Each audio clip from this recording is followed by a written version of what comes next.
She was just a black girl holding a single meal, the only food she had left, walking along a cold, forgotten highway. Ahead of her, an elderly white couple sat stranded, shivering, as car after car slowed down, then chose to drive away. In that moment, she knew the risk. A black child stepping toward white strangers in America is never just an act of kindness. It's a gamble with fear, judgment, and consequences. What happened next didn't just change her life. It exposed racism, power, and a darkness no one expected. But the real question is, who tried to punish her for doing the right thing? Comment and tell us where you're watching from. We love seeing how far these stories reach. And subscribe for more powerful stories that demand to be heard. Leah Edwards was 11 years old, but her life already carried the weight of responsibility. She lived in Moan, Georgia, in a small, aging house near the railroad tracks, a place where opportunity rarely stopped and help almost never stayed. Since losing her mother 2 years earlier, Leah had learned how to move quietly through the world, careful not to draw attention, careful not to make mistakes a black girl was never allowed to make twice. She lived with her grandmother, Ethel Edwards, whose love was constant even when money wasn't. Ethel's health problems meant Leah grew up fast, learning how to stretch meals, count cans, and make hard choices feel normal. Every morning started before sunrise.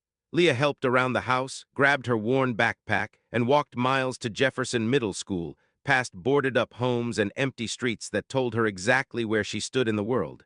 At school, Leah was smart and focused, though rarely noticed beyond the classroom. Teachers like Miss Taylor saw potential, but outside those walls, Leah blended into a society that often looked past black children unless there was trouble to assign them. Her best friend, Deson, understood that silence. They shared laughs when they could and hunger when they had to. After school, Leah followed the same routine every day, helping neighbors, stopping briefly at Mr. Deacon's grocery store, collecting cans along the road. On Fridays, she headed toward Oak Street Church, where leftover food meant survival for the weekend. The routine gave her comfort, predictable, safe, controlled. That afternoon felt no different. The sky was already darkening as Leah walked with a single meal in her hands, planning how to divide it carefully between tonight and tomorrow. She didn't know that a broken-down car ahead would pull her out of that routine. She didn't know that kindness would put her in danger. And she certainly didn't know that powerful people were about to enter her life, some grateful, others threatened. What Leah believed was just another walk home was quietly becoming the first step into a story about race, power, and how the world reacts when a black child refuses to look away. The cold crept in quickly as Leah Edwards continued her walk, the sky dimming into that uneasy gray that always made the highway feel lonelier than it already was. She held the styrofoam container close to her chest, feeling the warmth fade through the thin plastic.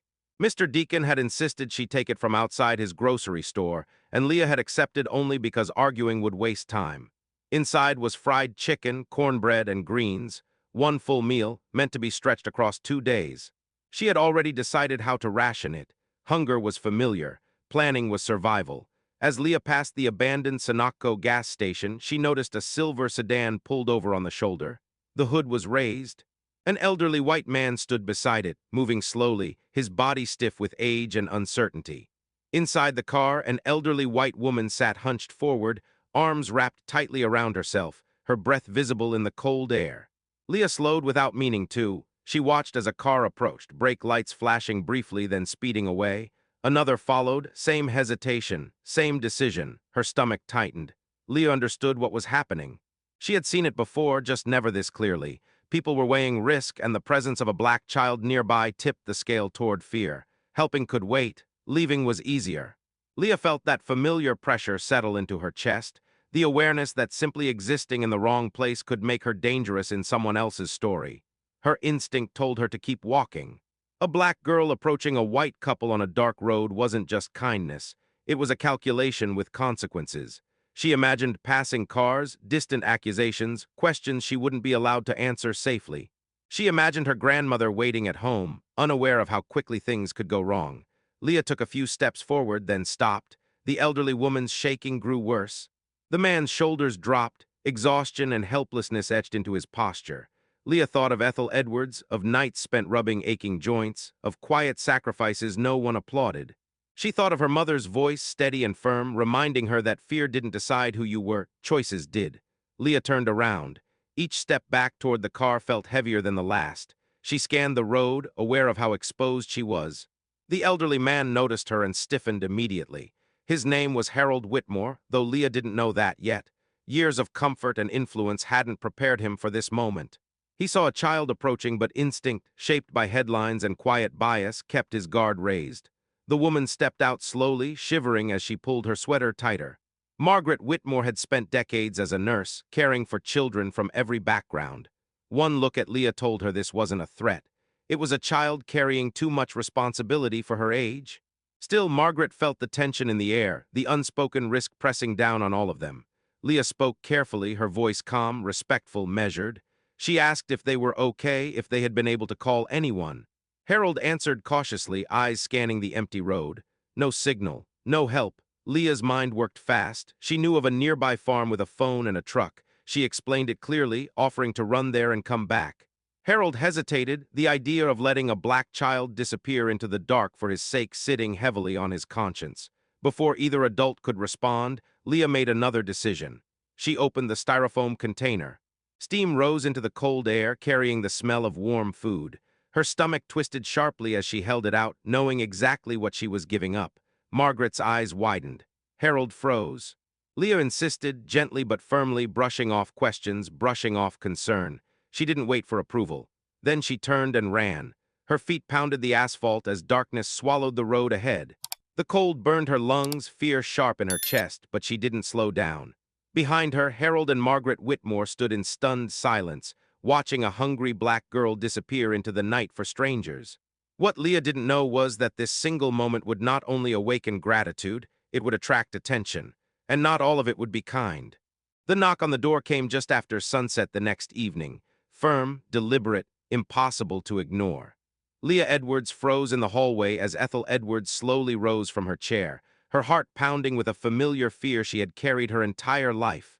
Fear of authority, fear of strangers, fear of what power looked like when it showed up uninvited at the door of a black family with nothing to protect them. When the door opened, the visit did not bring comfort. A well-dressed white man stood on the porch, his posture confident, his expression tight with impatience. His name was Victor Whitmore. Behind him, a black luxury car idled quietly, polished and expensive, completely out of place on their worn street. Victor's eyes moved past Ethel immediately, scanning the house with thinly veiled disgust, cataloging poverty as if it were evidence. He did not introduce himself kindly. Victor spoke calmly, but every word carried threat. He made it clear that he was Harold Whitmore's nephew, a man accustomed to influence and control. He questioned Leah's intentions, questioned her presence on the road, questioned whether a black child could truly act without manipulation. His tone never rose, but his meaning was unmistakable. People like you should know their place. Then he placed an envelope on the table. Inside was cash, more money than Leah and her grandmother had ever seen at one time. Victor explained it plainly. Take the money. Stop all contact with Harold and Margaret Whitmore. Disappear quietly. No attention. No complications. When Ethel refused, Victor's calm cracked just enough to reveal what lay underneath. He warned them about lawyers, about investigations, about how easily stories could be rewritten when powerful families felt threatened. Leah felt anger rise in her chest, sharp and uncontrollable. She understood what was happening. Her kindness had crossed an invisible line. It had embarrassed someone who believed generosity was a weakness meant to be managed, not celebrated. Victor was not there to protect his uncle. He was there to protect his inheritance, and Leah was a problem. When Victor left, the house felt smaller.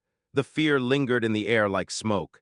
Ethel's hands shook as she sat down, the weight of decades of racial intimidation pressing back into her bones. Leah wanted to cry, wanted to scream, but instead she stood still, remembering the same lesson that had carried her through the highway the night before. Fear did not mean stop. The next morning, everything changed. A black SUV arrived, not one but two. This time, Victor was not in control. Harold Whitmore stepped inside the house himself, Margaret Whitmore at his side, followed by Patricia Owens, the director of the Second Chance Initiative, and a lawyer carrying a briefcase. The shift in power was immediate and unmistakable. Victor arrived moments later, confident, until he saw who was already there. Harold did not raise his voice. He didn't have to. He confronted Victor with the truth. The threats, the bribe, the pattern of intimidation he had used before. Every word stripped Victor of authority. Every sentence carried consequences. Harold made it clear. Victor was removed from all foundation decisions, effective immediately.